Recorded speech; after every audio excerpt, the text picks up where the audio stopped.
ஃபாரினுக்கா? யாருக்கு அவனு ஃபாரின்? போதும். ஃபாரினுக்கு போறோம் பணத்துக்கு ஆசைப்பட்டு நாங்க தொலைச்ச சந்தோஷம் எல்லாம் போதும். கல்யாணம் பண்ணிட்டு சந்தோஷமா இருக்க வேண்டிய வயசுல கட்டின பொண்டாட்டிய தனியா தவிக்க விட்டுட்டு 5 வருஷம் கழிச்சு வரோம். அப்ப பொட்டி பொட்டியா பணம் வரும். நாங்க தொலைச்ச சந்தோஷம் கூட வருமா? நம்மள பெத்தவங்கள அவசரத்துக்கு நம்ம கூட இருந்து பாத்துக்க முடியல. நாம பெத்த பிள்ளைங்க நம்மள அப்பான்னு கூப்பிட இன்னொருத்த அடையாளம் காட்ட வேண்டியிருக்கு.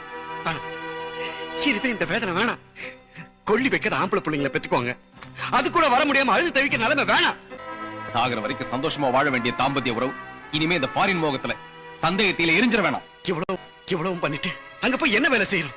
தெரு கூட்டுறோம், ரோடு போடுறோம், கட்டடம் கட்டுறோம், ஒட்டை வைக்கிறோம். அந்த நாட்டுக்காரங்கிட்ட அடிமையாவோ அகதியா வாழ்றோம். அயல் நாட்டுல உழைக்கிற உழைப்ப நம்ம நாட்டுல உழைச்சனா நாம முன்னேறலாம், நம்ம நாடு முன்னேறும். இந்த நாட்டுல இந்த மண்ணுல என்னையா இல்ல? இந்த நாடு நம்மள எப்ப ஏமாத்துச்சு?